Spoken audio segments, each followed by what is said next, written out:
चलो भाई देखो, इलेक्ट्रोकेमिस्ट्री फिजिकल केमिस्ट्री का आपका सबसे लेंदी चैप्टर, लगभग सबसे ज़्यादा वेटेज है 8 मार्क्स। तो हम खत्म करने वाले हैं इस चैप्टर को आज 1.5 घंटे में, ठीक है। और ये भी गारंटी है 1.5 घंटे में 8 में से 4 नंबर का काम आएगा ही आएगा, जो बोर्ड पे लिखे, ये गारंटी है। तो मतलब लड़ाई 4 नंबर की रहेगी इसके बाद। तो ये सारा सीख लेना, पास होने वाला तो कोई दिक्कत है ही नहीं। चलो ठीक है, देखो भाई इलेक्ट्रोकेमिस्ट्री बेसिक फिर से स्टार्ट करते हैं। आपकी जो इलेक्ट्रोकेमिस्ट्री है वो बेसिकली डील करती है किसकी, एनर्जी के बारे में डील करती है, एनर्जी की बात करती है। एनर्जी को हम दो तरीके से पढ़ते हैं, एक क्या होता है एनर्जी का ट्रांसफर, और दूसरा क्या होता है भाई ट्रांसफॉर्मेशन। Transfer and transformation. तो ट्रांसफर के लिए कौन सी ब्रांच है रिस्पॉन्सिबल, जो हम जहाँ पढ़ते हैं थर्मोडायनामिक्स, और ये कहाँ पढ़ेंगे हम, इलेक्ट्रोकेमिस्ट्री में। इलेक्ट्रोकेमिस्ट्री में तो electrochemistry basically deal with the different different transformation of energy, that means from one form to other form. अब ये भी एनर्जी है कि देखो इसमें लाइट आ रही है, किस फॉर्म में थी ये एनर्जी, इलेक्ट्रिक एनर्जी थी, वो आई इसमें सिग्नल के फॉर्म में, करंट के फॉर्म में, कैसे भी, और हमें ये दिख रहा है ऐसे बल्ब जला रखा है, तो ये ट्रांसफॉर्मेशन की बात करती है। अब ट्रांसफॉर्मेशन भी बहुत सारे प्रकार के हैं, फैन ऑन करोगे इलेक्ट्रिक से मैकेनिकल, कोई लाइट बल्ब जला रहे हो लाइट एनर्जी हो रही है, कोई और कुछ कर रहे हो, है ना।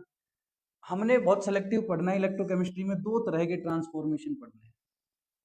एक, जब केमिकल एनर्जी किस में कन्वर्ट हो रही होगी, इलेक्ट्रिकल एनर्जी में। जब केमिकल एनर्जी किस में कन्वर्ट होगी, इलेक्ट्रिकल में। और दूसरी इसका रिवर्स, इलेक्ट्रिकल एनर्जी किस में कन्वर्ट होगी भाई, केमिकल में। तो हमने ये दो प्रोसेस पढ़ने इस पूरे चैप्टर में, बहुत बढ़िया चैप्टर है।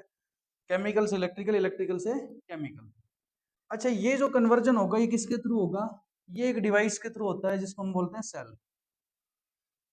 जैसे आपके पंखे में लगे होते हैं छोटे छोटे, एक्चुअली सेल हम यहाँ एज ए डिवाइस बता रहे हैं, बाद में जब चैप्टर के लास्ट में जाएंगे तो यही सेल आपके एनर्जी स्टोरेज डिवाइस भी बनेंगे, ठीक है।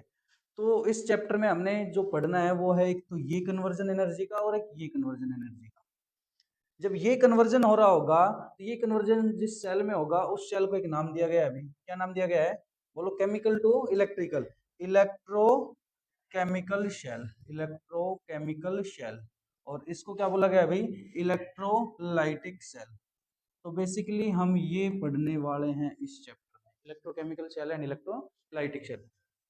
इलेक्ट्रोकेमिकल शेल की बात करेंगे पहले, और उसका हम क्या पढ़ेंगे, पूरी कंस्ट्रक्शन, कि भाई जो हमारी इलेक्ट्रोकेमिकल शेल है वो क्या है। ज्यादातर हिस्सा जो है हमारा इस चैप्टर का इलेक्ट्रोकेमिकल शेल से रिलेटेड है, उसकी प्रॉपर्टीज के बारे में, ठीक है। इलेक्ट्रोकेमिकल शेल का हमने अभी पढ़ा कि भाई केमिकल एनर्जी किस में कन्वर्ट होती है, इलेक्ट्रिकल में।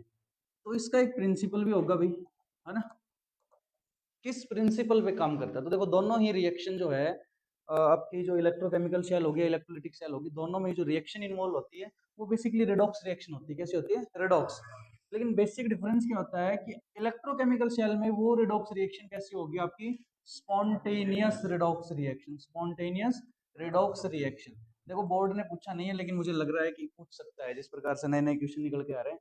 स्पॉन्टेनिटी का कॉन्सेप्ट हमने थर्मोडायनेमिक्स में क्लास 11th में पढ़ा था। तो आपसे पूछा जा सकता है, for electrochemical cell the values of Gibbs free energies are. अब ये गिब्स फ्री एनर्जी है आपका 11th क्लास का, पूछ यहाँ लिया क्योंकि यहाँ है भी, यहाँ क्या है ये। तो हमने पढ़ा है कि for a spontaneous reaction delta G always negative, तो the Gibbs free energy for electrochemical cell is always negative. जब ये किस में चली जाएगी इक्विलिब्रियम में, वो अलग अलग केस बनेंगे। लेकिन अगर रिएक्शन स्पॉन्टेनियस है, वो कहीं भी हो, तो डेल्टा जी हमेशा क्या होगी, नेगेटिव। तो इसके लिए याद रखना। जबकि यही बता देता हूँ, इलेक्ट्रोलाइटिक सेल के लिए कैसे होते हैं, non spontaneous redox reaction. Non spontaneous में डेल्टा जी क्या हो जाएगी, पॉजिटिव हो जाएगी, याद रखना। तो भाई हमने प्रिंसिपल पढ़ा इसका, electrochemical cell is a device which is used to convert chemical energy into electrical energy. It is based on the principle of spontaneous redox reaction, for such reaction delta G is negative. Clear है, चलो good. अब भाई ये हुआ कैसे, क्या है क्या नहीं, हम इसके इतिहास में ज्यादा नहीं जाएंगे, हम सीधा इसकी कंस्ट्रक्शन पढ़ेंगे। आपको अगर वो याद नहीं हो तो थोड़ा पढ़ लेना कि कैसे कॉपर सल्फेट सॉल्यूशन में आयरन नेल गिरी और वहां से एक आइडिया आया कि भाई कलर चेंज हो रहा है ना। कलर चेंज हुआ तो उसको रिएक्शन के फॉर्म में लिखा, पता चला कि यहाँ पे एक डिस्प्लेसमेंट रिएक्शन हो रही है जिसमें एक इलेक्ट्रॉन इन्वॉल्व, दो इलेक्ट्रॉन इन्वॉल्व है। तो उन्होंने दिमाग लगाया इलेक्ट्रॉन को अगर वायर के थ्रू निकाल दे तो करंट बन जाएगा, और इस तरह से एक पूरी शेल बन गई, ठीक है। हम वो उसमें नहीं जाएंगे क्योंकि रिवीजन है, तो हम ये मान के चल रहे हैं आपको आता है, तो हम सीधे कंस्ट्रक्शन की बात करेंगे। कंस्ट्रक्शन में क्या होगा, देखो एक शेल के अंदर जो बेसिक चीजें होती हैं वो क्या क्या होती हैं उनको पढ़ लेते हैं। एक शेल के अंदर, डेल्टा जी को मैं हटा देता हूँ। एक शेल के अंदर क्या होता है भाई, दो इलेक्ट्रोड होते हैं। एक शेल बनेगी इलेक्ट्रोकेमिकल शेल या इलेक्ट्रोलाइटिक शेल, उसमें क्या होते हैं, दो इलेक्ट्रोड होते हैं। एक क्या होगा जिसको हम बोलेंगे कैथोड, और एक क्या होता है आपका एनोड। दोनों इलेक्ट्रोड पे रिएक्शन भी होगी अपनी अपनी, तो इसको क्या बोलेंगे, कैथोड वाली रिएक्शन, इसको क्या बोलेंगे, एनोड वाली रिएक्शन। लेकिन फिर मैंने आपको बताया था कि भाई जब सेल को हम लेबल करेंगे तो हमने एक ट्रिक सीखी थी, क्या थी वो, ओ A R C P C ना, ओ A R C P C ना। अब ये जो लेबलिंग है हमारे सेल में हमें हमारी मदद करेगी। ओ का मतलब ऑक्सीडेशन, ऑक्सीडेशन हमेशा कहाँ होगा भाई, एनोड पे। आर का मतलब रिडक्शन, रिडक्शन हमेशा कहाँ होगा, कैथोड पे। पी का मतलब पॉजिटिव, पॉजिटिव कौन होता है, कैथोड। इसमें इलेक्ट्रोकेमिकल शेल में, क्योंकि यहाँ चेंज आता है। एन का मतलब नेगेटिव, नेगेटिव कौन होता है भाई, एनोड। अब मुझे बताओ इन लेवलिंग के हिसाब से जो कैथोड पे रिएक्शन होगी, अब देखो एक शेल है पूरी, उसके दो हिस्से हैं, एक इलेक्ट्रोड ये, एक इलेक्ट्रोड ये। तुम कह सकते हैं कि ये आधी सेल ये है, आधी सेल ये है। तो एक हाफ शेल होगी इधर, एक हाफ शेल होगी इधर। एक कैथोड वाली हाफ शेल, एक एनोड वाली हाफ शेल। कैथोड वाली हाफ शेल पे कौन सा प्रोसेस हो रहा होगा, बताओ यहां से, कैथोड पे क्या होगा, रिडक्शन। तो इसको बोलेंगे रिडक्शन हाफ सेल। क्या बोलेंगे, रिडक्शन हाफ सेल, ये याद रखना। और ये क्या होगी आपकी एनोड पे, oxidation half cell. Reduction half cell और ऑक्सीडेशन हाफ सेल। हमारी जो सेल है एक इलेक्ट्रोकेमिकल सेल है, it consist of two electrode, anode and cathode, which consist of two half cells, oxidation half cell and reduction half cell. दोनों पे अपनी अपनी रिएक्शन होगी, दोनों को जोड़ेंगे क्या बनेगा हमारे पास, ओवरऑल सेल रिएक्शन।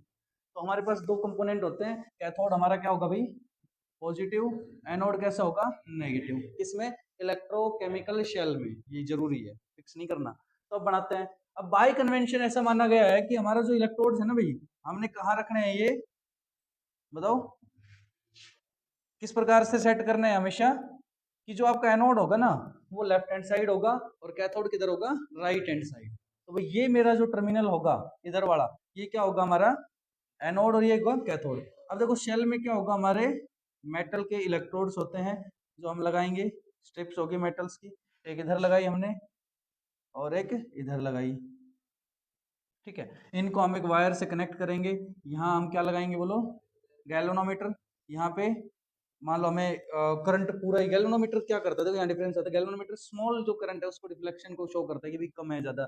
ज्यादा करंट के लिए हम क्या यूज करते हैं, एमीटर यूज करते हैं। वो लगा दिया हमने यहाँ पे, एक हमने बल्ब भी लगा दिया, अपना एक की लगा दी, मान लो ये हमारी की हो गई, और बल्ब लगा दिया और ये इस तरह से कनेक्ट कर दिया। लेकिन अभी भी हमारा ये जो सर्किट है ये पूरा नहीं हुआ है। हमने क्या लगाना पड़ेगा अभी, सॉल्ट ब्रिज। अभी हमने क्या क्या लगाना पड़ेगा भाई, एक सॉल्ट ब्रिज लगाना पड़ेगा। मान लो हम एक सॉल्ट ब्रिज लगा देते हैं। सॉल्ट ब्रिज को थोड़ा ऐसे बनाते हैं, यू शेप एक ट्यूब होती है भाई हमारी, ठीक है। ये क्या काम करती है, इसका अलग से क्वेश्चन आता है कि what are the functions of salt bridge. तो ये बहुत बार पूछा गया है, रिपीटेड मोड पे आता है, हर 2-3 साल में एक बार दिख जाता है। तो पिछले 2 साल से नहीं आया है सॉल्ट ब्रिज के बारे में, लास्ट टाइम भी नहीं था, तो पूछा जा सकता है। तो इसके बारे में इतना तुम्हें पता होना चाहिए, it is a you shape tube, एक यू शेप ट्यूब है that is emerged in both the half shells. पहला फंक्शन क्या है, मैंने क्या कहा कि अभी सर्किट पूरा नहीं है, तो अब सॉल्ट ब्रिज लग गया, सर्किट पूरा हो गया। तो इसका पहला फंक्शन क्या था, to complete the electrical circuit in the electrochemical cell. दूसरी चीज अभी हम पढ़ेंगे इसमें, दूसरी इसकी जरूरत क्या है।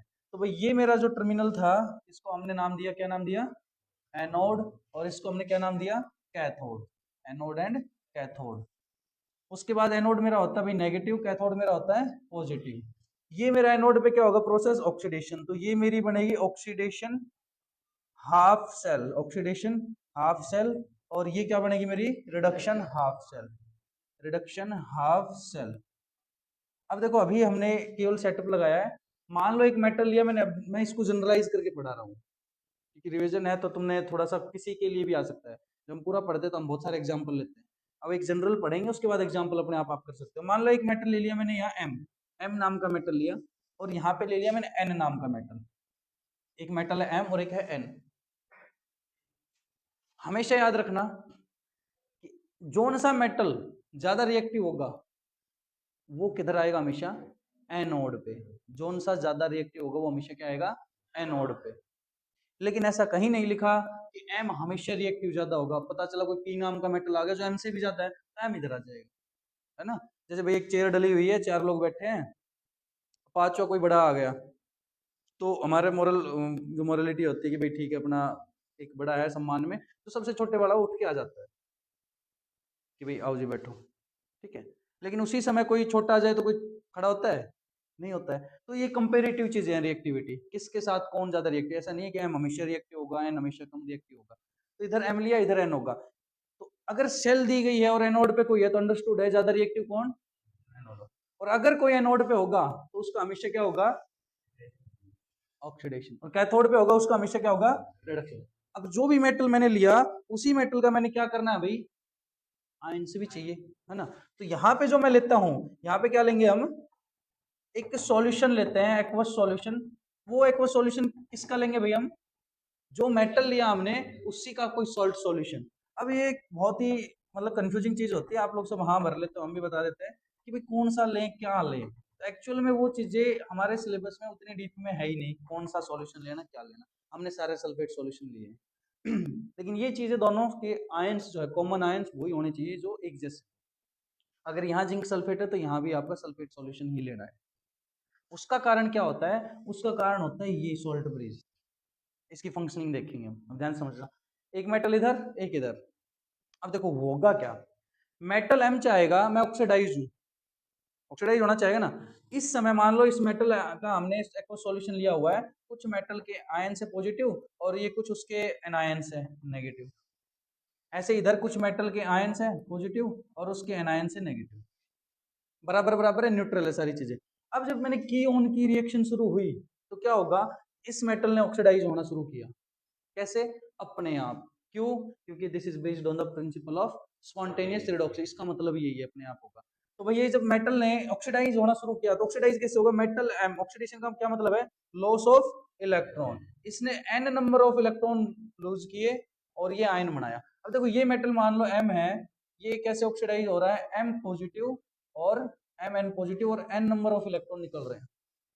अब इलेक्ट्रॉन को क्या चाहिए, इलेक्ट्रॉन पानी में थोड़ी तैरते हैं, इलेक्ट्रॉन तो कंडक्टर में जाते हैं। इलेक्ट्रॉन भागेंगे इसमें वायर से, आए बल्ब में आए, बल्ब ग्लो किया, इधर आए इधर आए इधर आए इधर आए। अब देखो कभी भी मेटल इलेक्ट्रॉन नहीं लेते, मेटल हमेशा इलेक्ट्रॉन देते हैं। तो यहाँ इलेक्ट्रॉन पहुंचा इस कॉपर के पास, इसने कहा भाई मैं तो कंडक्टर हूँ, जा आगे। अब जैसे ही आगे पहुंचा तो इसको क्या दिखा इलेक्ट्रॉन को, ये पॉजिटिव वाला हिस्सा है एन पॉजिटिव। तो इस एन पॉजिटिव को मान लो एन भी एन पॉजिटिव हो और इसने एन इलेक्ट्रॉन लिए और क्या बना लिया, यहाँ पे इस मेटल ने आयंस बना लिए, उसके जो आयंस थे बेचारे वो सॉलिड फॉर्म में आ गए, या तो यहाँ डिपॉजिट हो जाएंगे या नीचे सेटल डाउन हो जाएंगे। अब जब ये रिएक्शन हुई तो क्या हुआ इस बिकर में, इस बिकर में ये एमएन पॉजिटिव हो गए, पहले क्या थे बिकर पूरा न्यूट्रल, और इधर क्या हो गए सारे ये बच गए एनायन, और इलेक्ट्रिकल न्यूट्रलिटी खत्म हो गई। तो शेल हमारी बंद हो गई। कब, जब तक सॉल्ट ब्रिज नहीं था, ये हुआ था हमारा। लेकिन जब सोल्ट ब्रिज लगाया तब इसकी फंक्शनिंग दूसरी, पहली फंक्शनिंग क्या थी, to complete the electrical circuit, वो कंप्लीट कर दिया। दूसरी फंक्शनिंग ये है to balance the electrical neutrality, लिखना तो यही है, to balance the electrical neutrality between the two half cells. लेकिन हुआ कैसे वो समझ सकते हो, यहाँ सारा पॉजिटिव हो जाएगा, यहाँ सारा नेगेटिव, ये सारा पॉजिटिव ये सारा नेगेटिव, नहीं बनेगी बात। कभी देखना वो बैटरी वाले आते हैं चेक करने की बैटरी ठीक काम कर रही है नहीं कर रही, तो वैसे पॉजिटिव और नेगेटिव, वैसे करंट वाला हो या बिना करंट वाला हो, वो एक येलो कलर का एक डिवाइस होता है, उसको ऑन करके और ऑन करते हैं वायर में, वायर के बीच में डालते हैं, तुम्हारा सर्किट अल्लाह कौन सा है, तो उस करंट में उसमें वायर में कितना करंट आ रहा है वो मेजर करते हैं। और वो यही देखते हैं कि दोनों इलेक्ट्रोड में बराबर है या नहीं, 19-20 फर्क है तो ठीक है, अगर डिफरेंस आता है तो बैटरी इज डेड। या फिर बैटरी ओवर चार्ज हो रही है, लगातार चार्ज हो रही है, बहुत ज्यादा बिजली का बिल आ रहा है, वो यही देखते हैं। पोटेंशियल जिसको हम बोलते हैं वो हमेशा बराबर होना चाहिए। अब ये सारा पॉजिटिव है सारा नेगेटिव, मामला गड़बड़ हो गया। तो हमने ये यू शेप एक ट्यूब इंसर्ट की, जिसका काम था कि आयंस की जो न्यूट्रलिटी थी उसको मेंटेन रखना। कैसे, अगर इधर ज्यादा हो गया तो इधर से इधर भेजना, इधर से इधर। तो इसमें क्या भरा हमने, इसमें हमने इनर्ट इलेक्ट्रोलाइट भरे। क्या भरे, इनर्ट इलेक्ट्रोलाइट। मतलब उनसे कहा कि भाई जो तुम इसके अंदर हो ना, तुमने डाकिए का काम करना, बस खुद शामिल नहीं होना कि तुम जाके तुम भी रिएक्शन करना। इनर्ट हो, तुम्हारा काम आयंस को ला सकते हो, ले जा सकते हो, बस यहाँ से कुछ मिला तो इधर छोड़ दो, यहाँ से कुछ मिला तो इधर छोड़ दो। तो जैसे ही जिधर जो ज्यादा एक्सेस हुआ वो उधर ले जाके इलेक्ट्रिकल न्यूट्रलिटी को बैलेंस किया। तो इसमें भरे क्या, तो हर एक सेल के लिए स्पेसिफिक होता है। किस पे डिपेंड करता है, इन आयंस की मोबिलिटी पे, कि कितनी रफ्तार से इलेक्ट्रॉन जा रहे हैं, उनको वापस कितनी रफ्तार से आना है कि वो बैलेंस बना रहे। तो it depends, the nature of the inert electrolyte depends on the mobility of the ions. आमतौर पे हम क्या डालते हैं, इनर्ट इलेक्ट्रोलाइट में KNO3 डालते हैं, अगर अगर solution, gelatin jelly solution, KCl solution, वो सब डालते हैं, but it actually depends on the mobility of the ions involving in the metal salt solution. ठीक है, तो भाई ये है हमारी कंस्ट्रक्शन पूरी शेल की, हो गया। अब अगला टास्क क्या था, इस सेल में हमने शेल तो बना ली, लेकिन हमें ये नहीं पता कि सेल से ये बल्ब तो जल गया, मैंने दूसरा बल्ब लगाया वो नहीं जला। अब बोले यार ये कैसे हो गया, तो बोले सेल की भी कोई कैपेसिटी है ना, कितना करंट बनाएगी, कितना करंट नहीं बनाएगी। तो उस कैपेसिटी के लिए हमने इसका क्वांटिटेटिव मैथमेटिकल डेटा निकाला कि भाई ये कितना पोटेंशियल जनरेट कर सकता है और ये कितना पोटेंशियल जनरेट कर सकता है। ठीक है, तो उसको क्या बोला गया, अब देखो यहाँ एक डिफरेंस पहले समझा देता हूँ तुम्हें, उसके बाद हम इसकी मैथमेटिकल उस पर चलेंगे, क्वांटिटेटिव जो कैलकुलेशन होगी, कि हमारे पास दो टर्म आएगी। पहला डिफरेंस किसका आएगा, इलेक्ट्रोकेमिकल सेल और इलेक्ट्रोलिटिक सेल। तो इलेक्ट्रोलिटिक सेल आएगी तो उसके बारे में जान जाओगे, इलेक्ट्रोकेमिकल सेल पढ़ लिया तो इसके 4 पॉइंट पता है क्या करती है, chemical to electrical, spontaneous redox reaction, delta G negative है, एग्जांपल लिख देना, गैल्वेनिक सेल और वो सब आएंगे हमारे। उसके बाद अभी हमने पढ़ना है what is the difference between EMF of the cell and potential difference of the cell. बहुत ही इंपॉर्टेंट डिफरेंस का क्वेश्चन है जो आता है इस चैप्टर से। देखो पोटेंशियल डिफरेंस और ईएमएफ में ज्यादा डिफरेंस बिल्कुल भी नहीं, बस इतना है, अगर ये सर्किट आपका क्लोज है तो इसकी जो भी वैल्यू आएगी पोटेंशियल डिफरेंस की, उसको नाम बोलेंगे EMF. What is the full form of EMF, electromotive force. मतलब सर्किट इज क्लोज्ड, मतलब यहाँ पे जो हमारे ये बैटरी होती है ना, अगर की बंद है तो ये अपनी मैक्सिमम पोटेंशियल पे है अभी, कि जितनी एनर्जी है सारी की सारी लेके बैठे हैं, तो उसको बोलेंगे ईएमएफ। जबकि पोटेंशियल डिफरेंस क्या होता है, जब सर्किट आपका चल रहा हो, की is open, circuit is on, तो उस समय क्या है, कुछ पोटेंशियल डिफरेंस लॉस होता है, घट जाता है थोड़ा सा। कारण बहुत सारे फैक्टर्स हैं, रेजिस्टेंस है, टेम्परेचर है, बहुत सारे, मेन रेजिस्टेंस ही है जिस कंडक्टर से जा रहा है। तो उस समय वो जो पोटेंशियल वो मैक्सिमम नहीं होता, इसलिए उसको क्या नाम दे दिया गया, पोटेंशियल डिफरेंस। तो पहला difference, EMF is the potential difference of a circuit या of a cell when circuit is close. नहीं, अच्छा, ईएमएफ किस में होगा, क्लोज में और ओपन में। ओपन का मतलब होता है ऑन, क्लोज का मतलब होता है ऑफ। अब जब ऑफ है, कुछ खर्च ही नहीं हो रहा, रेजिस्टेंस ही नहीं है, तो क्या होगा, वो मैक्सिमम होगा।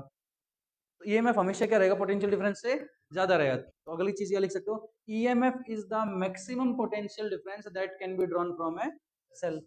मैक्सिमम इतना ले सकते हैं, इससे ज्यादा नहीं। जब आइडियल कंडीशन हो तो मैक्सिमम ये हो, लेकिन potential difference is always less than the EMF of the cell. Potential difference को मेजर करते हैं किससे, पोटेंशियो नहीं, पोटेंशियल डिफरेंस को वोल्टमीटर से, जबकि ईएमएफ को पोटेंशियोमीटर से। तो ये तीन डिफरेंस इनके याद कर लेना। उसके बाद बात करते हैं, हम जब सेल के बारे में पढ़ेंगे तो हम कभी भी कुछ भी वो करते हैं तो चलते हुए मशीन में काम नहीं करते, हम बंद करके करते हैं। तो जब बंद कर देंगे तो पोटेंशियल डिफरेंस को क्या बोलते हैं, ईएमएफ। तो हमने क्या पढ़ना है, ईएमएफ, हम ईएमएफ पढ़ेंगे, लेकिन हमें पता होना चाहिए पोटेंशियल डिफरेंस का भी क्वेश्चन बनता है। तो भाई इस सेल के लिए अब हमने क्या पढ़ना है, ईएमएफ ऑफ द सेल। इसको थोड़ा सा यूज कर लेते हैं, ठीक है। इस सेल का ईएमएफ दिख रहा है, विजिबल है, इस कोने में लगा लेते हैं, इतना ठीक है, ठीक है। देखो ईएमएफ इंपॉर्टेंट है, ध्यान देना, अगले 10 मिनट खत्म ही करेंगे। ईएमएफ ऑफ द सेल,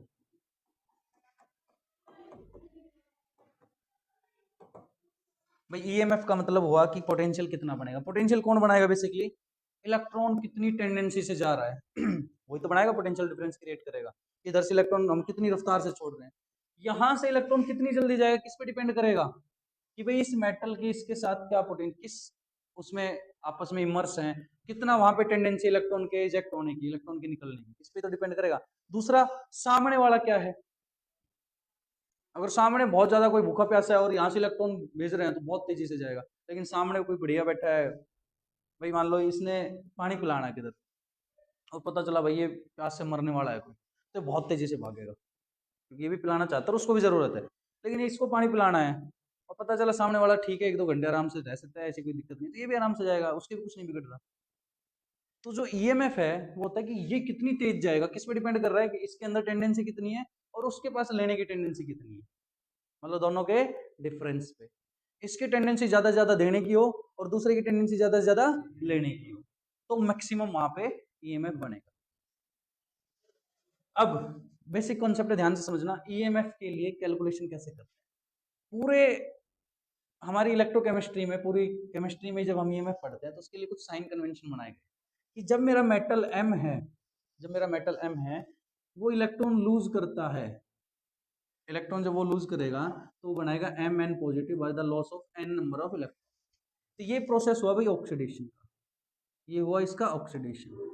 दूसरी तरफ जब मेरा कोई मेटल है एन पॉजिटिव चार्ज के साथ, मेटल आयन है, सॉरी मेटल नहीं है, और इसने एन इलेक्ट्रॉन लिए, इसने बनाया एम, तो ये क्या हुआ इसका रिडक्शन प्रोसेस, इसको बोलेंगे reduction process, oxidation and reduction. अब इसके ऑक्सीडेशन किस पे डिपेंड करेगा कि ये किसके साथ कनेक्ट है। जब ये अपने ही मेटल के साथ कनेक्ट होगा, मान लो मैंने कॉपर का ही मेटल कॉपर सल्फेट के सॉल्यूशन में डाल दिया, तो दोनों पॉसिबिलिटी, ये भी है ये भी है ना। लेकिन जब कॉपर को मैंने आयरन के साथ लगा दिया, अब दोनों की होगी लड़ाई। अब मेटल कॉपर भी है, मेटल आयरन भी है। अब कॉपर कहेगा मैं भी इलेक्ट्रॉन देता हूँ, मेटल हूँ, मेटल का मतलब इनहेरेंट प्रॉपर्टी इलेक्ट्रॉन लूज करना देना, आयरन भी। अब दोनों देना चाहते हैं, कौन देगा, जो ज्यादा रिएक्टिव होगा। तो देखो छोटी क्लासेस में हमने एक टर्म पढ़ी थी जिसको हम बोलते थे रिएक्टिविटी सीरीज, रिएक्टिविटी सीरीज। और उस रिएक्टिविटी सीरीज में हम पढ़ते थे कि वे पोटेशियम से सबसे ज्यादा, फिर कैल्शियम, मैग्नीशियम, एल्यूमिनियम सोन, फिर हाइड्रोजन, और फिर कॉपर, फिर आपका एजी पीटी है ना, इस तरह से गोल्ड आता था, एजी आता था, एयू आता था। तो इसमें हमें ये बताया गया सबसे ज्यादा रिएक्टिव, मतलब इस रिएक्टिविटी का मतलब समझो, उसके बाद हम कैसे आई है वो पढ़ेंगे, वहां से 2 नंबर क्वेश्चन बनता है। इसका मतलब हमें रिएक्टिविटी सीरीज बता रही है, अगर पोटेशियम इनके साथ किसी के साथ भी जुड़ेगा अगर, तो भाई सबसे ज्यादा रिएक्टिव है पोटेशियम, पहला आके इलेक्ट्रॉन ये देगा, बाकी तुम देख लो अपना, बाकी क्या करेंगे, बाकी ये वाला काम करेंगे, अपने आयन से कहेंगे भाई ले लो तुम। अगर मान लो कैल्शियम और पोटेशियम आ जाए, तो कैल्शियम कितने हाथ पैर मार ले, इलेक्ट्रॉन पोटेशियम ही देगा क्योंकि उसकी रिएक्टिविटी ज्यादा है। अगर कैल्शियम के साथ मैग्नीशियम आ जाए, अब कैल्शियम क्या होगा, स्ट्रॉन्ग, अब इसका भी नंबर आ गया कि मैं इलेक्ट्रॉन दूं। तो डिपेंड करता है म्यूचुअल रिलेटिव रिएक्टिविटी के ऊपर, ना कोई फिक्स रिएक्टिव है ना कोई लेस रिएक्टिव है। तो जो ज्यादा रिएक्टिव होगा वो इलेक्ट्रॉन देगा, मतलब उसका क्या होगा, ऑक्सीडेशन, और इसका क्या होगा, रिडक्शन। तो ये कहाँ जाएगा हमेशा, एनोड पे, ये कहाँ जाएगा हमेशा, कैथोड पे। तो ईएमएफ निकालने के लिए एक सिंपल सा फॉर्मूला दिया गया कि अगर मेरे पास एक शेल है और उसकी ईएमएफ निकालनी है। अब देखो एक चीज मैंने बताई नहीं आपको, यहाँ बता देता हूँ, ये जो इलेक्ट्रोलाइट इसमें यूज किए ना, इनकी कंसंट्रेशन बहुत इंपॉर्टेंट थी। इन दोनों की जो कंसंट्रेशन थी वो 1 मोलर ही रखी गई थी, स्टैंडर्ड कंडीशन जिनको बोला गया, 1 मोलर कंसंट्रेशन। तो बोला भाई ये है ना 1 मोलर कंसंट्रेशन के रिस्पेक्ट में अगर इस शेल की हम ईएमएफ निकाले, ईएमएफ, तो इसको बोला गया ई नॉट, इसकी ई नॉट सेल। और इसके लिए फॉर्मूला दिया गया E naught cathode minus E naught anode, E naught cathode minus E naught anode.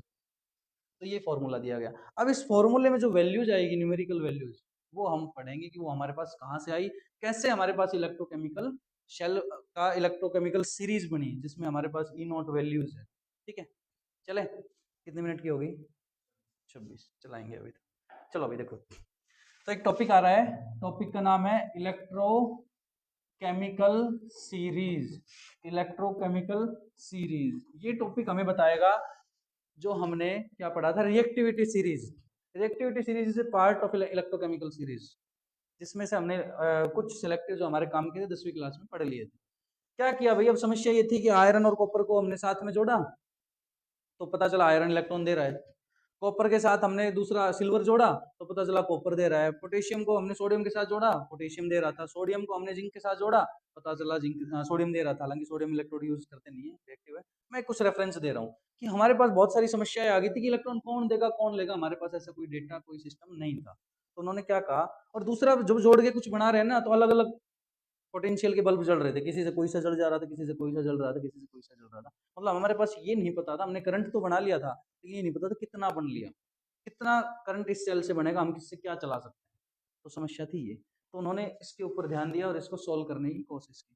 कैसे किया इन्होंने कहा भाई इस तरह से लड़ाई चलती रहेगी, हम इस लड़ाई के समाधान के लिए काम कर सकते हैं, किसी एक को रेफरेंस बना सकते हैं कि भाई ये एक यूनिट है। अब उस एक यूनिट के रिस्पेक्ट में फिर हम सारी चीजें पढ़ेंगे। तो एक यूनिट क्या बनाई गई जिसके रिस्पेक्ट में हमने सारे के सारे को जो मेटल्स के इलेक्ट्रॉन देने की टेंडेंसी उसको पढ़ना है, वो बनाया गया हाइड्रोजन इलेक्ट्रोड। और क्या नाम दिया गया उसको? Standard hydrogen electrode. क्या नाम दिया गया? Standard hydrogen electrode. देखिए SHE, standard hydrogen electrode. Full form आनी चाहिए। क्या क्वेश्चन बनता है इससे? Right A short note on SHE, standard hydrogen electrode. दूसरा नाम क्या है? Normal hydrogen electrode, normal hydrogen electrode. तीसरा नाम क्या है भाई? Reference electrode. तीसरा नाम है रेफरेंस इलेक्ट्रोड। ये तीनों नाम इसी के हैं SHE। ठीक है फिर से SHE में होता क्या है? तो SHE consist of a half cell. हमें एक इलेक्ट्रोकेमिकल शेल के बारे में पता करना है। तो SHE एक हाफ शेल है जिसको हम बाकी सभी मेटल्स के साथ जोड़ेंगे, गैल्वेनोमीटर लगाएंगे और EMF नोट करेंगे। जो EMF आएगी वही हमारी स्टैंडर्ड मान ली जाएगी। हमने सारे मेटल्स इसके साथ जोड़े। तो इसमें होता क्या है? इसमें भाई आपका 1 बार प्रेशर पे हाइड्रोजन गैस बबल कराई जाती है। और दूसरा क्या होता है? इसमें 1 मोलर HCl डाला जाता है। और ये एक हाफ शेल होती है, half cell which can act like oxidation half cell as well as reduction half cell. ये एक ऐसी हाफ शेल है जो दोनों की तरह काम कर रही है। हालांकि हमारी वो भी कर सकती है, लेकिन इसको रेफरेंस मान लिया गया। अब आयरन की बात करें तो आयरन कॉपर के लिए क्या होगी? Oxidation half cell. जिंक के लिए क्या होती है? Reduction half cell. तो वो सारे कर सकते हैं, लेकिन रेफरेंस इसको माना गया। और बाय कन्वेंशन इसकी जो E0 मान ली गई वो क्या मानी गई? 0। किसका कंट्रीब्यूशन है? 0। कैसे बनाया कंस्ट्रक्शन? इस पे राइट शॉर्ट नोट आएगा तो आपको सारी कहानी लिखनी पड़ेगी भाई। तो इसका कंस्ट्रक्शन था कुछ ऐसा। एक आपने बिकर लिया, कंटेनर लिया, और कंटेनर में क्योंकि हाइड्रोजन कोई सॉलिड तो है नहीं, है ना, तो हमें कोई एक इनर्ट मेटल चाहिए था जो कंडक्टिविटी का काम करे, जो इलेक्ट्रॉन को ले जाने लाने का काम करे। तो हमने यूज की प्लेटिनम वायर। तो हमने क्या यूज की? प्लेटिनम। तो भाई देखो क्या था इसमें, हमने एक कंटेनर लिया, उसमें प्लेटिनम वायर यूज की। लेकिन हमने क्या करना था? ऐसा सेटअप बनाना था, हमें चाहिए होते हैं आयंस और इलेक्ट्रॉन्स। अब देखो 1 मोलर HCl का मतलब H पॉजिटिव मिलेगा और Cl नेगेटिव मिल गया, हमें H पॉजिटिव चाहिए थे। लेकिन बोले इसका क्या काम है? तो हमें चाहिए था किसी प्रकार से ये ऐसे बना दे H2 को, H2 जीरो ऑक्सीडेशन स्टेट में है ना, तो हमें क्या देते भाई? 2H positive. तो हमने सेटअप क्या बनाया? हमने एक इवैक्यूएटेड पूरा जिसमें प्लेटिनम वायर लगी हुई हो और उसको इमर्स कर दिया 1 मोलर HCl में। ये हमने यहाँ पे प्लेटिनम वायर लगाई कंडक्टिविटी के लिए, और यहाँ पे हमने 1 बार प्रेशर पे H2 गैस बबल की, और इसके अंदर क्या डाल दिया? 1 मोलर HCl। तो देखो right short note on SHE। SHE is full form of SHE, standard hydrogen electrode और रेफरेंस इलेक्ट्रोड। इसको अवॉइड कर सकते हो, दोनों लिख देना। It consist of A half shell which can act like oxidation as well as reduction half shell. In this electrode hydrogen gas is bubbled through 1 bar pressure and a platinum wire is immersed in 1 molar HCl. अब जब ये oxidation half shell की तरह काम करेगी तो क्या होगा भाई? जो H2 गैस है it will oxidize to give 2H positive and 2 electron. देखो इलेक्ट्रॉन लूज कर दिए, loss of electron, oxidation half cell. जब ये रिडक्शन हाफ सेल की तरह काम करेगी तो क्या करेंगे? जो HCl के आपके H पॉजिटिव है वो 2 इलेक्ट्रॉन लेके क्या बनाएंगे? H2 गैस बनाएंगे। Now it is acting like a reduction half cell. तो आपके SHE can act like oxidation half cell as well as reduction half cell. ये इसकी कंस्ट्रक्शन है। अब हमने क्या किया? ये हमारी हाफ सेल थी। अब मेरे पास आया भाई दूसरा मेटल, वो मैंने यहाँ रखा, मेटल को हमने यहाँ डाला, उसके अंदर क्या किया? 1 मोलर उस मेटल की कंसेंट्रेशन ऐड की, एक्वा सॉल्यूशन 1 मोलर, और इसको यहाँ गैल्वेनोमीटर लगा के इससे जोड़ दिया, की लगा दी मान लो बीच में, तो कंट्रोल करने के लिए ये हमने की लगा दी, और ये हमने गैल्वेनोमीटर। अब हमने क्या पढ़ा है अब तक कि भाई इसका कंट्रीब्यूशन क्या है? 0। इसका कंट्रीब्यूशन है हमारा 0। अब इसका 0 है तो यहाँ ये जो भी रीडिंग देगा वो किसकी होगी, इसकी होगी। तो इस प्रकार से हमने जितने भी मेटल नॉन मेटल हमने जो भी चीजें थे जिनके बारे में ये था कि सारे के सारे हमने इधर हाफ शेल बना के रखे। अब क्या हुआ होगा, इसने किसी के साथ तो ये रिएक्शन की, किसी के साथ ये रिएक्शन की, ये तो कर रहे हैं ना। अब उन सबको हमने नोट किया, हमने देखा कुछ सेलेक्टिव्स के साथ, सेलेक्टिव मेटल्स और सारे नॉन मेटल्स के साथ hydrogen is acting like a oxidation half cell. क्या हो रहा है, मतलब इलेक्ट्रॉन दे रहा है। अगर इलेक्ट्रॉन दे रहा है तो ये क्या हुआ, ज्यादा स्ट्रॉन्ग, मतलब ज्यादा रिएक्टिव। ये क्या बना होगा, एनोड। दूसरा क्या बना होगा, जबकि ज्यादातर मेटल्स के साथ, ज्यादातर के सारे ही मेटल्स के साथ उसने इलेक्ट्रॉन लिए, तो मतलब ये कैसा बना होगा, कैथोड पे गया होगा, रिडक्शन हाफ सेल बना होगा, लेस रिएक्टिव। अब इसकी इस different different nature with metals and non metal के हिसाब से एक सीरीज तैयार की गई। उस सीरीज में हमने देखा कि भाई हाइड्रोजन से ऊपर जितने भी आ रहे थे वो सारे उससे ज्यादा रिएक्टिव थे, वहां पे hydrogen will act like reduction half cell. जबकि उसके जो नीचे आ रहे थे वो इससे कम रिएक्टिव थे, hydrogen is acting like a oxidation half cell. और पूरी एक सीरीज आ गई। और उस सीरीज में हमने देखा कि भाई हाइड्रोजन ने मेटल्स के साथ जब रिएक्शन की तो इलेक्ट्रॉन किसने दिए, मेटल्स ने। तो इलेक्ट्रॉन जब मेटल दे रहा है तो वैल्यूज जो हमारी ईएमएफ की आ रही थी वो पॉजिटिव में, पॉजिटिव में आ रही थी। जब हाइड्रोजन इलेक्ट्रॉन ले रहा था तो वैल्यूज किस में आ रही थी, नेगेटिव में। मतलब अब देखो इस एग्जांपल को बहुत ध्यान से समझना, मतलब क्या हुआ इसको समझो। ऐड कर दूं क्या, ठीक है ऐड कर देते हैं, नहीं ऐड कर देंगे। देखो मैं लिथियम का एग्जांपल ले रहा हूं और मैं फ्लोरीन का एग्जांपल ले रहा हूं। हाइड्रोजन दोनों काम कर सकता है, 2H पॉजिटिव 2 इलेक्ट्रॉन लेके H2 भी बना सकता है SHE, और आपकी H2 गैस है वो 2H पॉजिटिव बना के 2 इलेक्ट्रॉन लूज भी कर सकती है। ये दोनों काम हो सकते हैं। जब लिथियम के साथ इसको कनेक्ट किया गया तो लिथियम के साथ इसने क्या रिएक्शन दी, देखो लिथियम एक मेटल है, स्ट्रॉन्ग मेटल है। लिथियम ने क्या किया, Li पॉजिटिव बनाया और इलेक्ट्रॉन लूज किए। जबकि हाइड्रोजन ने क्या किया, भाई H पॉजिटिव ने, मान लो इसको हम क्या करें 1/2 H पॉजिटिव ने ये एक इलेक्ट्रॉन लिया और 1/2 H2 बना लिया। इधर 1/2 करने की जरूरत नहीं है ना, H पॉजिटिव ने एक इलेक्ट्रॉन लिया और 1/2 H2 बनाया। तो लिथियम के साथ तो रिएक्शन हुई है, लिथियम के साथ आपकी रिएक्शन बनी है। फ्लोरीन के साथ क्या हुआ, फ्लोरीन क्योंकि नॉन मेटल है इसने इलेक्ट्रॉन लिया F नेगेटिव बनाया। अब ये इलेक्ट्रॉन कहाँ से लेगा, H2 गैस ने आपका 1/2 H2 ने इलेक्ट्रॉन दिया, तो यहाँ पे इस तरह से एक्ट किया। यहाँ पे कैसे एक्ट कर रहा है, ये ऑक्सीडेशन हाफ सेल की तरह, जबकि यहाँ पे कैसे कर रहा है, रिडक्शन हाफ सेल की तरह। इसलिए ये ज्यादा रिएक्टिव होगा और ये कम रिएक्टिव हो गया। क्या, मेटल। तो हमें पता है भाई ये तो मेटल है और ये नॉन मेटल है तो हो गई। लेकिन फिर पंगा आ गया, यहाँ जब ये हो रहा था तो ईएमएफ की वैल्यू आई हमारी, ईएमएफ की वैल्यू थी 3.05 वोल्ट, 3.05 वोल्ट। जब ये वैल्यूज चेक की गई इसके साथ तो यहाँ ई नोट वैल्यू आई माइनस टू पॉइंट, माइनस नहीं plus, plus 2.87 volt, plus 2.87 volt. नहीं सुनो अभी, ये यही आई वो भी ये आई, और फिर पंगा हो गया। क्या कि यार ये वैल्यूज भी हम ये ले रहे हैं ई नोट और वो भी ई नोट, और ई नोट के हिसाब से हमने अरेंज किया है रिस्पेक्ट में किसके, SHE के में। लेकिन जब SHE की रिस्पेक्ट में था SHE का बिहेवियर भी तो सेम होना चाहिए। अब यहाँ ये वैल्यू जब आई है जब SHE is acting like oxidation reduction half cell, जबकि यहाँ क्या हो रहा है, ऑक्सीडेशन हाफ सेल।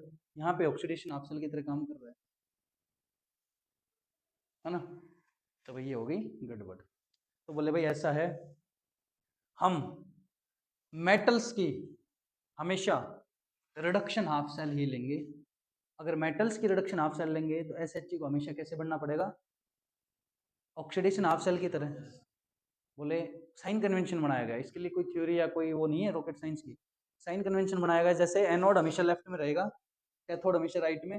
ऐसे बोला भाई इस प्रकार से तो फिर कंपेयर कर ही नहीं पाएंगे, जिसके लिए हमने ये सारा पढ़ा वो मामला ही खत्म हो जाएगा। तो क्या किया, बोला हमेशा हमें ना रिडक्शन पोटेंशियल देखेंगे मेटल्स का। अगर मेटल्स का रिडक्शन पोटेंशियल देखेंगे तो SHE को हमेशा क्या होना पड़ेगा, ऑक्सीडेशन हाफ सेल। अब ऑक्सीडेशन हाफ सेल किसी के साथ है तो वो एज इट इज ले लेंगे, किसी के साथ नहीं है तो हम उसको बदल लेंगे। बोले वो कैसे, तो सीधा सा दिया कि भाई ई नोट सेल या E naught oxidation is equal to minus of E naught reduction. इसका मतलब क्या हुआ, अगर ऑक्सीडेशन में किसी की वैल्यू 5 है तो रिडक्शन में क्या हो जाएगी -5। अब देखो क्या माना गया, मेटल्स का या नॉन मेटल्स का या इलेक्ट्रोड्स का हमेशा क्या लेंगे हम, रिडक्शन पोटेंशियल। भाई आयरन क्या हो रहा है, नहीं आयरन नहीं सॉरी, फ्लोरीन का क्या हो रहा है, रिडक्शन, तो इसकी तो यही वैल्यू ले ली गई। लेकिन लिथियम का क्या हो रहा था, ऑक्सीडेशन, तो बोले इसको बदलना पड़ेगा। तो हमारी इलेक्ट्रोकेमिकल सीरीज में हमने इसको रिवर्स किया, Li positive plus electron gives lithium with this, और क्या आई वैल्यू हमने बदल दी, आई तो नहीं लेकिन हमने बदल दी -3.05 वोल्ट। तो जो इलेक्ट्रोकेमिकल सीरीज आप देखोगे उसमें मेटल्स की सारी वैल्यूज नेगेटिव है और नॉन मेटल्स की पॉजिटिव है। कारण नॉन मेटल्स जो है हाइड्रोजन से कम रिएक्टिव है, उस केस में हाइड्रोजन इलेक्ट्रॉन अपने आप दे रहा है, वो खुद रिड्यूस हो रहे हैं, इसलिए वो वैल्यू हमने ले ली।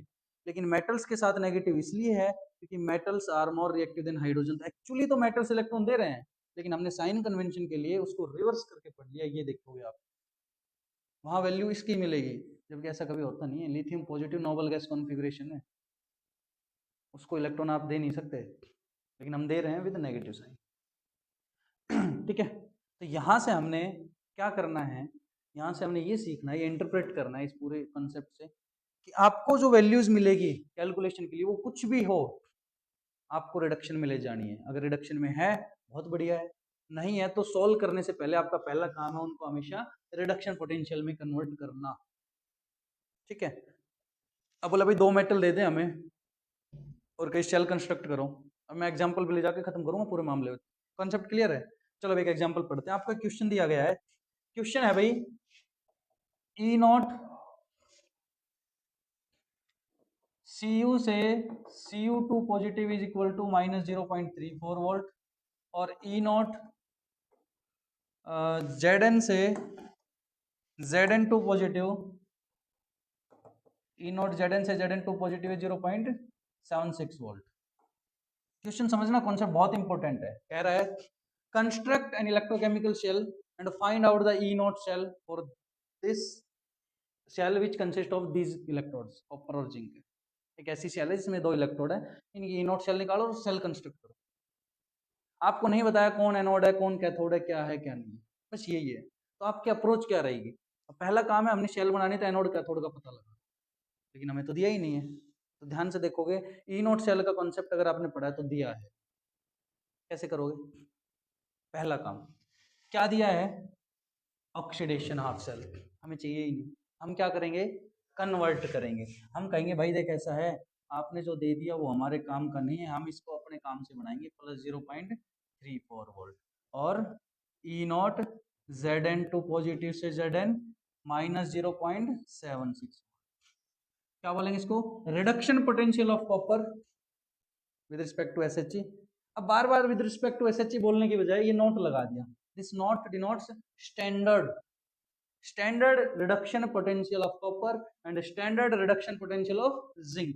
ये अंडरस्टूड है विद रिस्पेक्ट टू SHE। आ गया?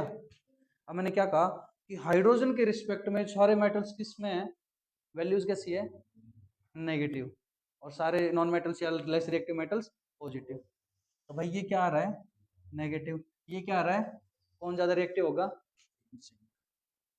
समझ में आया? तो यहां से क्या कंक्लूड कर सकते हैं, higher negative will be the reduction potential, reactive will be the metal. मैं कहूं 2 मेटल है भाई, ए बी और सी, मान लो 3 है, इसका इसका रिडक्शन पोटेंशियल -2.4, इसका 1.4 और इसका 0.76। बताओ कौन ज्यादा रिएक्टिव मेटल होगा? इन तीन, मान लो इन दोनों की शेल बनाए, बताओ कौन ज्यादा, कौन एनोड पे आएगा, ए वाला। क्यों? जिसकी नेगेटिव में जितनी ज्यादा रिडक्शन पोटेंशियल वो उतना ही ज्यादा रिएक्टिव था एनोड पे। ऐसे इन दोनों को कंपेयर कराए तो बी वाला।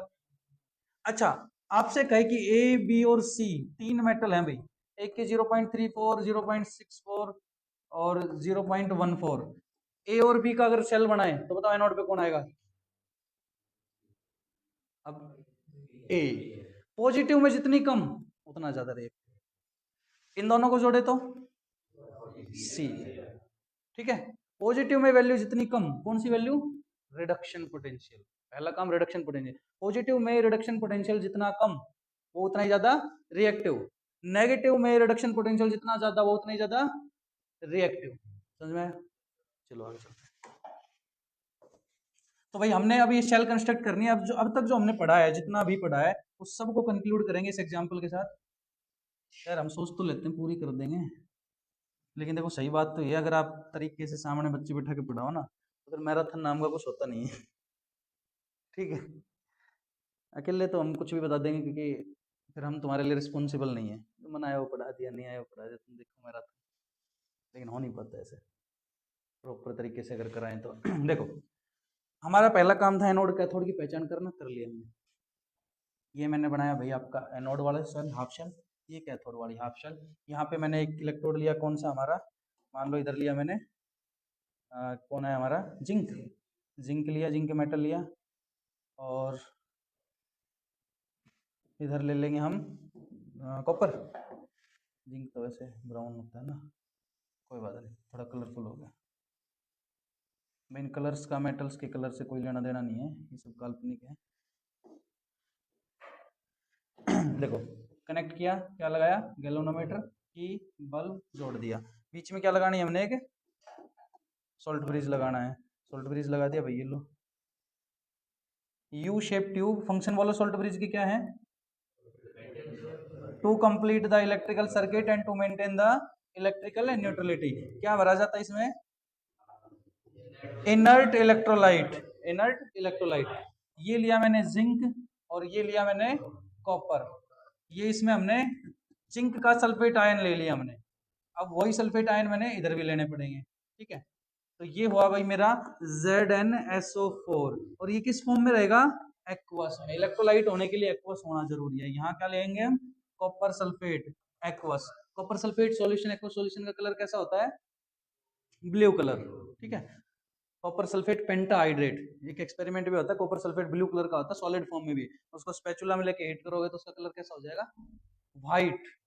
क्यों हो जाएगा, क्योंकि जो फॉर्मूला हमारे लैब में जो ब्लू कलर का होता है ना, याद रख लेना, ये कई बार वाइवा में वैसे पूछा जाता है, ये इसके कारण होता है। जब आप हीट करोगे तो ये गायब, ये बच गया, this is white colour solution. ठीक है, चलो ये हो गया। ऑक्सीडेशन हाफ सेल हो रही होगी तो क्या बनेगा, जिंक क्या कर रहा होगा, Zn+2+2 electron. Reduction half cell में कॉपर क्या कर रहा है भाई, ये 2 इलेक्ट्रॉन लेके कॉपर बना रहा है। क्या लिखना है आपने, यहाँ पे एक्वस, यहाँ पे एक्वस। ओवरऑल सेल रिएक्शन क्या बनेगी, तो भाई लिख दो overall cell reaction. Overall cell reaction क्या करना है, ये देखो सिंपलेस्ट है।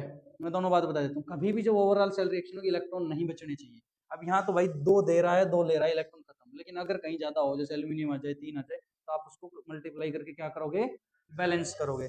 तो राइट वाला राइट में, Zn+Cu2 positive gives Zn2 positive plus Cu। ये कैसे हैं, एक्वस, ये एक्वस, ये सॉलिड, और ये सॉलिड। ठीक है। तो भाई ये हमारी ओवरऑल सेल रिएक्शन हो गई, रेडॉक्स रिएक्शन सेल। ये ऑक्सीडेशन ऑफ, ये आपकी रिडक्शन ऑफ। कितने इलेक्ट्रॉन इन्वॉल्व हुए इसमें, 2। ये लिखना आगे नेक्स्ट इक्वेशन में काम आएगा, अभी मैं करवाई दूंगा। 2 इलेक्ट्रॉन हुए हमारे। ठीक है, इसके बाद देखिए, अब हमने इस शेल में ये देख लिया कि भाई इधर से आपके इलेक्ट्रॉन जा रहे हैं, 2 इलेक्ट्रॉन। करंट की डायरेक्शन क्या होगी, इधर, current from cathode to anode, electron from anode to cathode, ये पता होना चाहिए।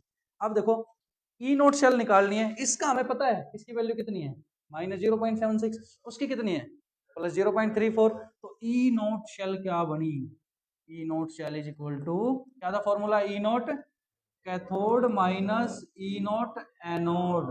तो भाई -0.76 नहीं, कैथोड पे क्या, +0.34 है, +0.34 माइनस ऑफ -0.76 वोल्ट, क्या आ जाएगा, 1.10 volt is the overall cell reaction cell potential, standard cell potential. कि मेरी ये सेल इतना पोटेंशियल देगी, ईएमएफ देगी, सॉरी कितना देगी, इतना ईएमएफ।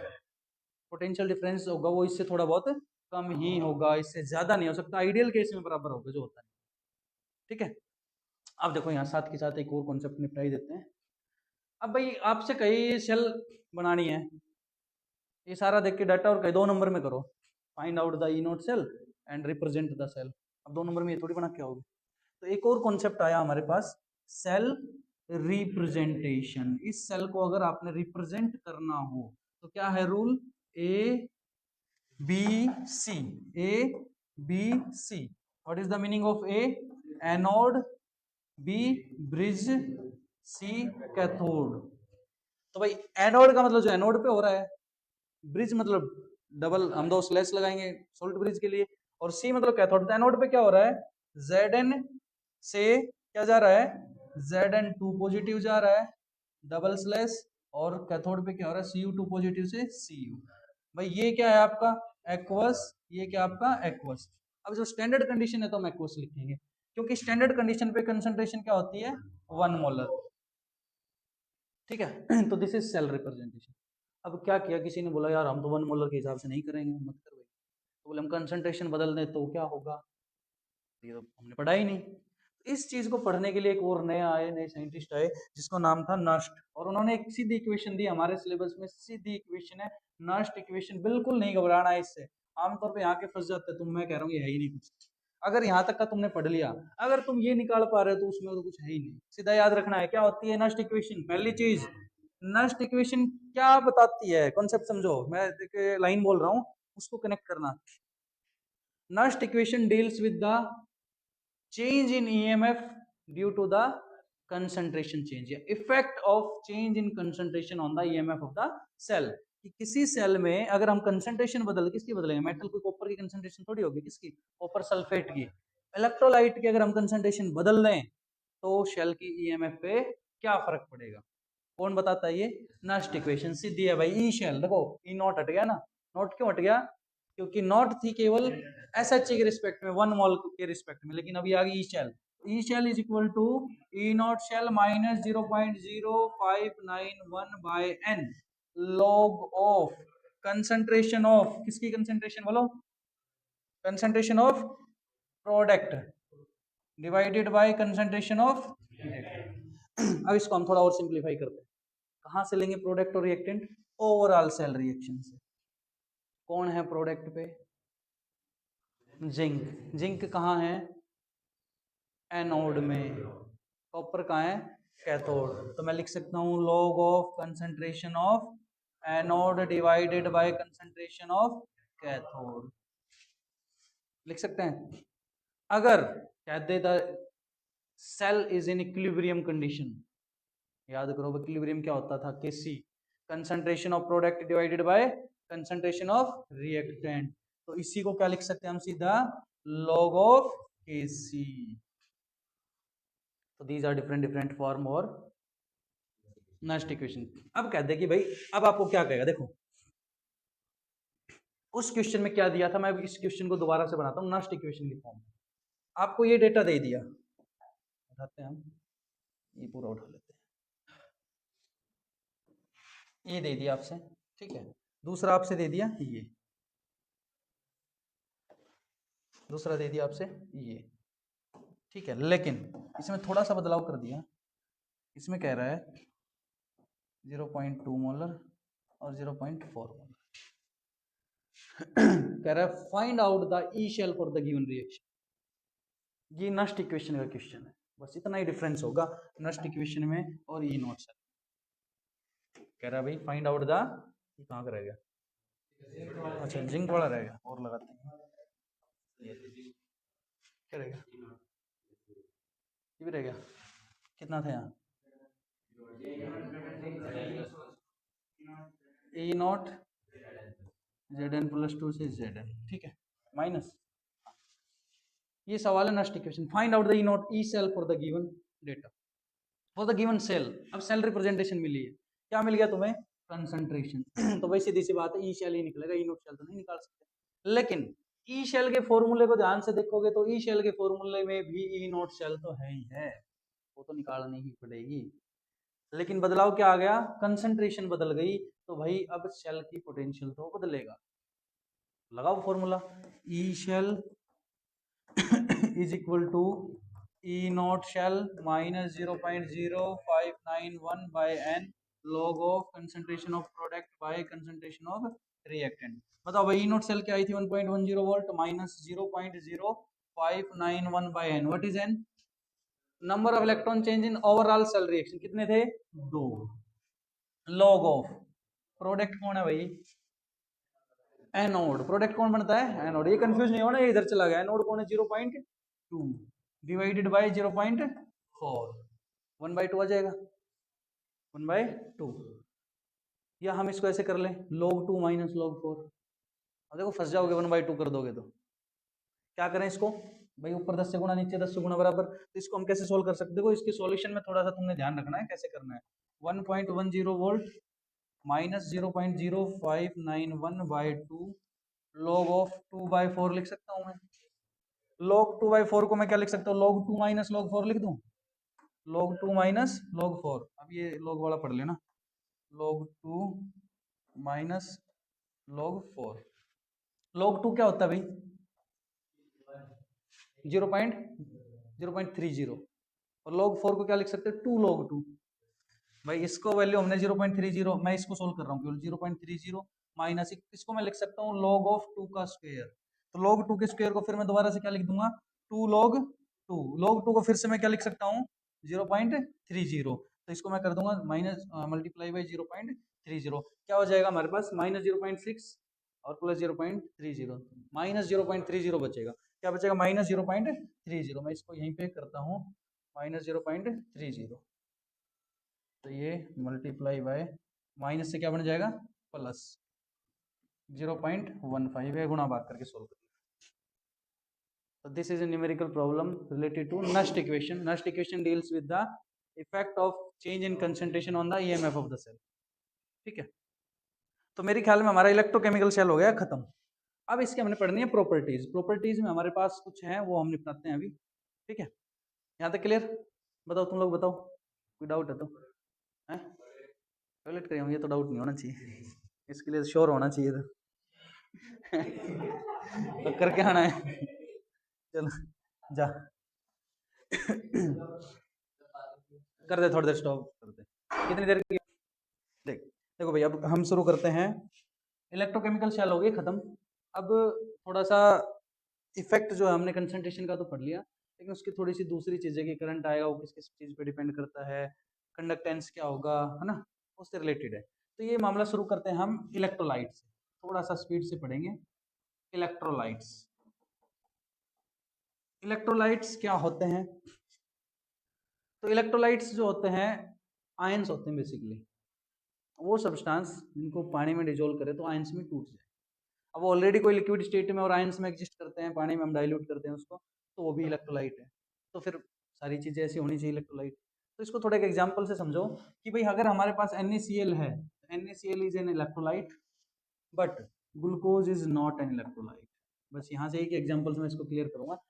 क्यों नहीं है? क्योंकि ग्लूकोज को आप पानी में डालोगे ना तो इट रिमेन्स सेम, C6H12O6, लेकिन ये किसमें टूटेगा? Na positive and Cl negative. तो ऐसे सब्सटेंस, वो सॉलिड भी हो सकते हैं, वो लिक्विड फॉर्म में भी हो सकते हैं, गैस तो लिक्विड में आती आई, क्योंकि हम बात करें with respect to solution, liquid solution. जो आयंस में एग्जिस्ट करते हो सॉल्यूशन में वो इलेक्ट्रोलाइट, जो नहीं करते वो नॉन इलेक्ट्रोलाइट। क्लियर है? अब इलेक्ट्रोलाइट हमने क्यों पढ़ा? क्योंकि हमने पढ़ना है बेसिकली, जो हमारा टॉपिक है वो हमने पढ़ना है कंडक्टर्स। हमने क्या पढ़ना है भाई? कंडक्टर्स।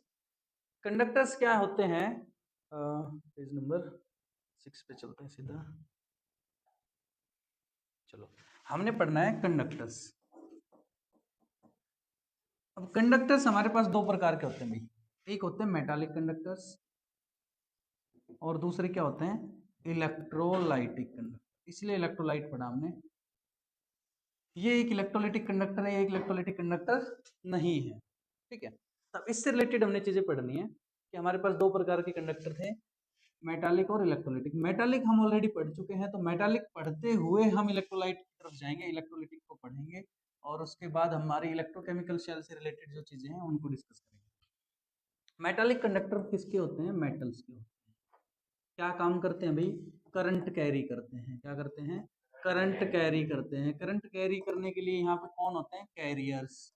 और कैरियर्स कौन होते हैं भाई? Free electrons. इलेक्ट्रॉन तो हर एक के पास है, जो मैटर है सभी के पास है, तो important word is free electron. तो metallic conductor have free electron to conduct the electricity. तो इलेक्ट्रोलाइटिक में भी क्या होंगे भाई? ये भी क्या है? हमारे कंडक्टर, लेकिन ये किस में होंगे? इलेक्ट्रोलाइटिक फॉर्म में। इलेक्ट्रोलाइटिक फॉर्म मतलब एक्वस, इलेक्ट्रोलाइटिक मतलब एक्वस फॉर्म में। एक्वस फॉर्म में क्या होंगे इनमें? Current carrier, free ions, free ions. This is the basic difference यहाँ करंट कैरियर फ्री इलेक्ट्रॉन है, यहाँ करंट कैरियर फ्री आयंस है। देखिए यहाँ हमने मामला जब 10वीं क्लास में हम हुए तो हमने पढ़ा एक लॉ जिसको हम बोलते हैं ओम्स लॉ। इस ओम्स लॉ से उधर शिफ्ट करें हम, ध्यान समझना। ओम्स लॉ कहता है एक सर्किट है भाई मेरे पास, मान लो ये रेजिस्टेंस है यहाँ की लगी हुई है, यहाँ पे कोई हमने एक बल्ब लगा दिया अभी मान लो, और हमने पढ़ लिया कि भाई बैटरी नहीं लगाई ना, एक बैटरी लगा दो, ये पॉजिटिव हो गया आपका, ये नेगेटिव, ठीक है। हमने पढ़ा कि यहाँ बैटरी मान लो आपने वोल्टेज भी है, क्या हो रहा भाई, मक्खी है क्या, बस इतनी कैपेसिटी है इसकी देखो बस पूरे दिन के लिए बंद कर देंगे अभी थोड़ी देर में, ये पॉजिटिव ये नेगेटिव। तो हमने यहाँ कोई बैटरी लगाई 20 वोल्ट की, पता चला यहाँ कोई आर रेजिस्टेंस है, तो बोला करंट कितना आएगा, तो there is a relation that drawn from Ohm's law, V is equal to I R. V voltage के लिए पोटेंशियल के लिए है, पोटेंशियल वोल्टेज को हम पोटेंशियल की नाम देंगे और इसकी यूनिट क्या होगी volt. I stand for current, unit क्या होगी ampere. R stand for resistance, unit क्या होगी भाई ओम, OHM, या फिर ये निशान कोई सा भी, ठीक है। अब बोले ये किस में है, जब मेटालिक कंडक्टर की जब इलेक्ट्रॉन भागता है तो वहां कोई ना कोई क्या आते हैं रुकावट आती है जिसको नाम दिया गया रेजिस्टेंस। यहाँ पे हमने पढ़ा कि वो रेजिस्टेंस किस पे डिपेंड करता है, this R depends on two factor, length, length के इनवर्सली होता है डायरेक्टली होता है डायरेक्टली, और एरिया ऑफ क्रॉस सेक्शन के इनवर्सली, और यहाँ से हमारे पास आया रो एल बाय ए, और ये रो नाम की जो चीज है इसको क्या नाम दिया गया, इसको नाम दिया गया रेजिस्टिविटी, रेजिस्टिविटी। और रेजिस्टिविटी की यूनिट क्या आ जाएगी भाई, rho will be equal to R A by L, तो मतलब ohm metre square by metre, तो हो जाएगी ओम मीटर, ये हमारी रेजिस्टिविटी की यूनिट। तो हमने क्या पढ़ा बेसिकली इस पूरे कॉन्सेप्ट में, हमने पढ़ा कि भाई एक रेजिस्टेंस होता है जिसकी यूनिट होती है हमारी ओम, और रेजिस्टेंस दो फैक्टर पे डिपेंड कर रहा है, तो जो प्रोपोर्शनलिटी कांस्टेंट हटाते हैं तो रेजिस्टिविटी आती है जिसकी यूनिट होती है ओम मीटर। लेकिन बोला ये मेटालिक कंडक्टर में, क्योंकि मेटालिक कंडक्टर इन्वॉल्व्स क्या, सम रेजिस्टेंस, रुकावट, वहां पे कुछ रेजिस्टेंस होता है, कुछ रुकावट होती है, तो हमने पढ़ा। लेकिन बोला जब इलेक्ट्रोलाइट में आयंस भाग रहे होते हैं तो कोई रेजिस्टेंस थोड़ी होती है, तो हम वो कितना जा रहे हैं वो पढ़ेंगे, कंडक्टेंस पढ़ेंगे। तो ये हमने पढ़ रखा है, इससे कनेक्ट करते हुए हम पढ़ेंगे यहाँ पे गया,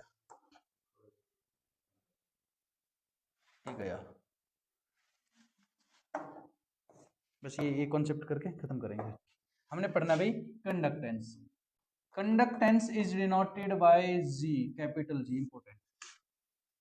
conductance is inverse of resistance तो क्या बन जाएगा, conductance is equal to 1 by R, क्या था भाई मेरा रो एल बाय ए, तो रो एल बाय ए बन गया। अब बोला भाई ये रो कंडक्टेंस थी, अब देखो रेजिस्टेंस था तो रेजिस्टिविटी थी, तो बोला कंडक्टेंस है तो क्या आएगी कंडक्टिविटी, कप्पा 1 बाय रो, तो ये क्या हो जाएगी, देखो रो क्या है, रो का फॉर्मूला क्या था हमारा आर ए बाय एल, तो आ जाएगा 1 बाय रो में 1 बाय आर ए बाय, इसको बना दो एल। अब सॉल्व करो इनको, ए क्या है मीटर स्क्वायर,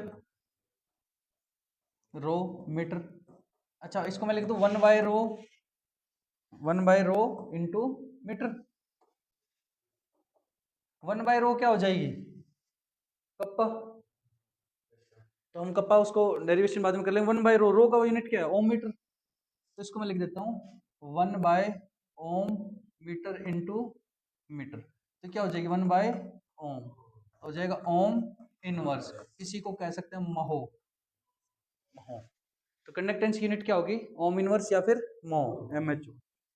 1 बाय रो को देखो मीटर, ये क्या है ओम और मीटर स्क्वायर, तो क्या हो जाएगा 1 बाय ओम मीटर, तो ओम इनवर्स मीटर इनवर्स, तो महो मीटर इनवर्स, और इसी को हम क्या कह सकते हैं साइमंस, क्या कह सकते हैं साइमंस।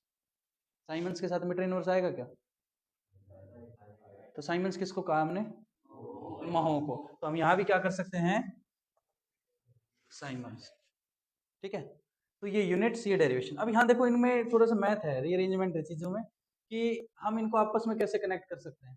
हमने पढ़ा कि G is equal to 1/r, और हमारे पास आ गया 1/रो और L और A। अब देखो 1/रो और A/L, तो 1/रो को मैं क्या लिख सकता हूँ, 1/रो क्या है, कप्पा, कप्पा इंटू A/L। पहला रिलेशन ये आ गया हमारा G के रिस्पेक्ट। अब दूसरा हम कप्पा के लिए निकालेंगे। कप्पा क्या आया मेरा, 1/रो, 1/रो को क्या लिख सकता हूँ, RA/L। इसको क्या लिख दूं मैं, 1/R L/A। 1/R क्या है, G, L/A। अब ये जो टर्म है ना L/A, इसको क्या बोलते हैं, सेल कांस्टेंट। क्वेश्चन आता है न्यूमेरिकल, बहुत आसान आते हैं, लेकिन सेल कांस्टेंट दिया हुआ होता है, फिर सॉल्व नहीं हो पाता। सेल कांस्टेंट को हम डिनोट कर सकते हैं, kappa is equal to G.G star. पूछे सेल कांस्टेंट की यूनिट क्या है, मीटर इनवर्स L/A। अब देखो ये क्या है, मामला क्या है, इसको ध्यान समझना, आगे फिर वो जब हम पढ़ेंगे ना कल इफेक्ट ऑफ डाइल्यूशन, वो समझ में आएगा। भाई यहाँ पे हमने ये सारी चीजें पढ़ ली थी, रेजिस्टेंस किस पे डिपेंड कर रहा था, लेंथ पे और एरिया पे। किसकी, वायर की, वायर कितनी मोटी है कितनी लंबी है। लेकिन यहाँ तो वायर है ही नहीं, तो यहाँ एल और ए का क्या मतलब है। तो एक्चुअली ये वॉल्यूम की बात कर रहे हैं हम, क्या पढ़ रहे हैं, solution, aqueous solution. Aqueous solution को वायर की तरह थोड़ी नापेंगे, एक्वस सॉल्यूशन का क्या होगा, वॉल्यूम। वॉल्यूम कैसे निकालते हैं कि कितने किसी कंटेनर में डाल के, तो this L and A actually denotes a container of length L and area of cross section A.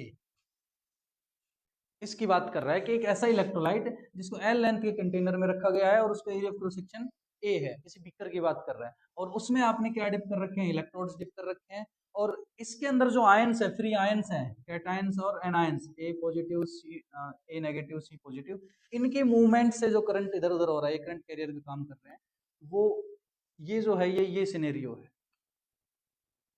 ठीक है। तो वहां पे करंट किस पे डिपेंड कर रहा था, रेजिस्टेंस किस पे डिपेंड कर रहा था, लेंथ और एरिया ऑफ क्रॉस सेक्शन।